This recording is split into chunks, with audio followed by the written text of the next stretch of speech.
Okay, the boxing world. Welcome to Strictly Boxing with Derek Poppy Rolone. Man, I know it's been a minute since I've been out here. I've been really busy, man, training these fighters and putting on these boxing shows, man. It's just a lot of work, man, physically and mentally, man. But listen, I had to get back in return before the fight card of the century. Fight card of the century this Saturday, February 22nd, out of Saudi Arabia. 7 championship bouts. 7 championship bouts. Some top names, competitive fights, 7 title shots this Saturday, February 22nd. Now, don't get fooled like other people will be waiting late at night. Going to be waiting until 10 o'clock at night before the fights start. No. The fight is out in Saudi Arabia. The fights probably start like 3 o'clock p.m. Eastern Standard Time. I believe the fights, the big fights should be coming on 3, 4 o'clock in the afternoon Saturday. Do not be missing it, thinking it's a nighttime event. They're in Saudi Arabia, different time zone, so be very mindful of that, man. This is dirt. Look, one of the biggest fights we're talking about coming out of 2024 will Beterbiev versus Bivol. Okay, Beterbiev and Bivol. Beterbiev is 21-0 with 20 knockouts. Okay, going up against Bivol, 23-1 with 12 knockouts. Now here's the situation: it's the fight they fought last year, and it was a controversy majority decision. You know, fights is close. Fights is close. Don't make it controversy. Fights can go either way. Sometimes, you know, it's how you see the fight. But enough people must have believed that Bivol won the fight, or he did good enough to deserve a mandatory rematch. They gave him mandatory obligation for Artur Beterbiev. Now he has to defend because he became the undisputed light heavyweight champion. So now he got to defend. He got all the belts in the light heavyweight division, and he has to defend him again against Dmitry Bivol.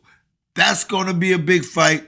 I don't know who you got. If you ask me, you know, I always say I don't like making predictions, but if I had to bet, I think Beterbiev beats him again, and more decisively this time.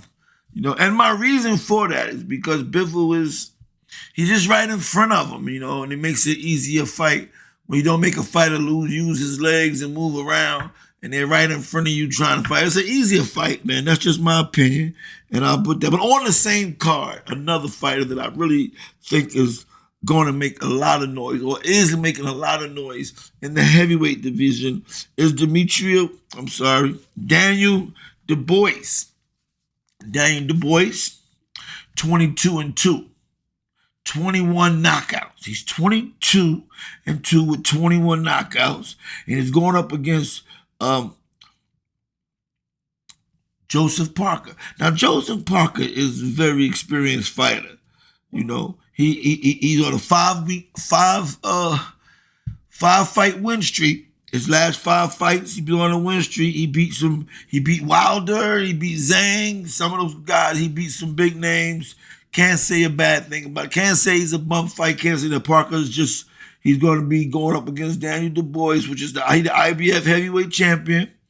And he KO'd AJ in the 5th round. He destroyed AJ in the 5th round. It was, you know, too easy of a fight, man. I didn't see that coming. I thought AJ would be. I thought Daniel Dubois would be an easy fight for AJ.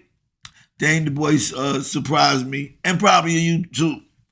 So that's the big one. Joseph Parker, Daniel Dubois. I can't wait to see that, man. That's just, I don't know who to pick, but I gotta go with Daniel Dubois, man. He's a hard puncher. He come to fight, and he's defending his heavyweight championship. I'm going to be, if I had to bet, I'd go with Dubois on that one. So, all right. On the card also, Shakur Stevenson and Floyd Schofield. Shakur Stevenson 22-0 with 10 knockouts. Floyd Schofield 18-0 with 12 knockouts. Looks like a good fight. They was going to fight, put it that way, because I heard some news last night. I didn't touch on that, but they would have been fighting for Shakur Stevenson WBC lightweight title. But I just found out that Floyd Schofield got hurt in training and canceled the fight. And maybe they're looking for a replacement for Shakur. I didn't get no inside information on that.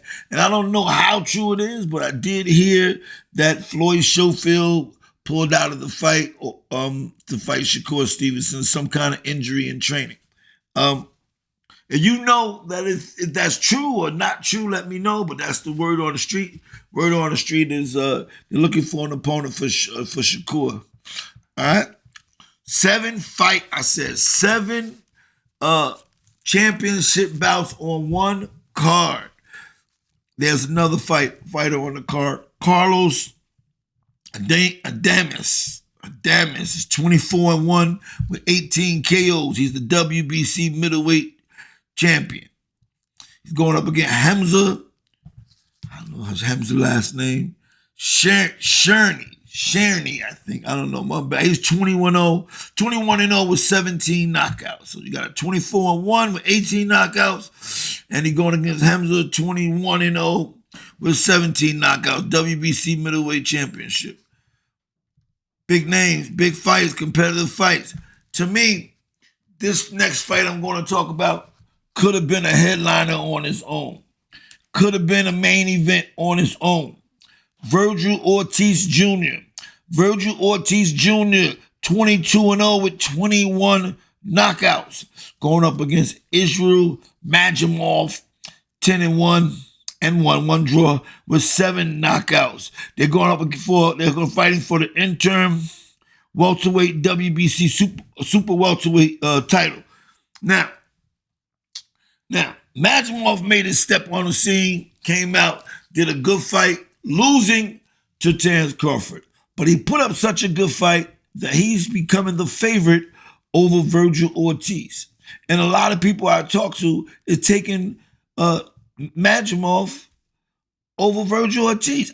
I just don't see that, man. I just don't see it, man. Virgil Ortiz is a strong, hard fighter. And again, like I said about the Bivol fight, Israel Magomedov is going to be right in front of Virgil Ortiz. Virgil Ortiz is not going to have to look for him.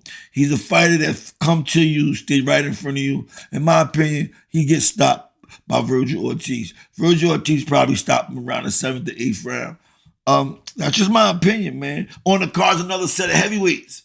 Another set of heavyweights, Zyler Zhang. Zyler Zhang returns to the ring. He's 27-2 with 22 knockouts.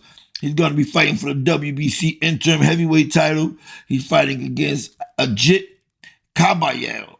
And Kabayel is 25-0 with 17 knockouts. That sounds like a good fight on paper. 27-2 versus 25-0. Outstanding fight, man. Again, I said the fight card of the century in Saudi Arabia. Listen, man, if you haven't subscribed to my channel, man, subscribe to my channel, man. I appreciate it, man. If you like the video, like what we talking about, hit the thumbs up. I appreciate it. Man, this is Dirk Pop rolling from Strictly Boxing. Remember, the fights is not a nighttime show. They're in Saudi Arabia, so the fights is going to be like 3 o'clock in the afternoon or before. Check out the fights, man. This is Dirk Pop rolling out that Strictly Boxing. Peace.